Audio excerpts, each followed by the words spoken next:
This Raw Vision video is brought to you by Metro Solar, proud partner of the Richmond Football Club. All right, Anthony, thanks for joining us on Raw Vision after tonight's 33-point win over Port Adelaide. A slow start to the season at 2-4. What does it mean to get this win and square the ledger at 4-all? Yeah, massive win for us to come over here, particularly when you travel interstate. You know, it's always going to be a tough game, and to win in Kane Corns' 300th game, you know, we knew we were going to be in for a contest, and we were. And to prevail with the 4 points is awesome. It's always important to get off to a good start here. 3-0 in the first quarter. The team must have been happy with how they executed in that first term, especially. Yeah, and that's been a focus for us, particularly the last couple of weeks. We haven't been starting well, and to start well today and probably silence their crowd a little bit was really important to us. So to kick 3 goals, as you mentioned, in the first quarter was, it was really pleasing. There have been times this year where teams have been able to get a run on and score consecutive goals quickly, even last week against Collingwood.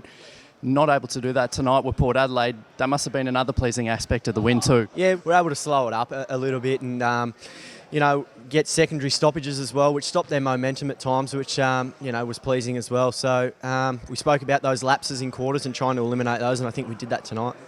The team was scoreless in the third term. What was the message at three-quarter time, knowing that Port were pressing and they had plenty to play for too, and to then come out and win the last quarter by 20 points must have been great for the team? Yeah, we've got great belief in each other and in our processes. I think we've won it'd be 7 of our 8 last quarters now, so to win again tonight was pleasing. We knew that we had the legs to run over the top of them. From a midfield point of view, Brandon Ellis really set the tone early. What's it like playing with a guy like him who's such a young leader and really lifts the team? Yeah, he's been fantastic. He's having another great season. I think he was runner-up in our best and fairest last year, and he's continued that form, which is pleasing. As you mentioned, he's starting to be a real leader out there and, demanding high standards of others, which has been fantastic.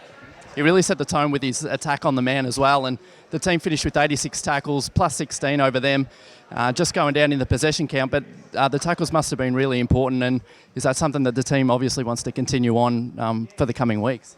Yeah, we won contested possession and tackles for the second week in a row, and Brandon set the scene there, as you mentioned earlier, and it's funny you mentioned that because it's been a real focus of his lately, and for him to be leading the way, and that is a real positive for our group, and as you said, as I mentioned before, he's really driving those standards for the other players. And your game, 26 touches, a little bit of outside ball as well. Was it pleasing to get on the end of that and leading with inside 50s too? Yeah, I didn't know that, but as you mentioned, 26 touches, I'm reasonably happy, but traded all in for the win, which was, what we came over here for, so I'm just happy to go back to Melbourne with the 4 points. Consecutive wins for the first time this year for the team. Big game next week in the Dreamtime at the G against Essendon. What's it going to mean for the team to be competitive there again? Yeah, we're coming off a 6-day break, which is always difficult, and I don't think we've beaten Essendon in about 4 years in the Dreamtime at the G game, so we're looking forward to a massive challenge and we'll recover well and then turn our attention to Essendon. Perfect. Thanks a lot.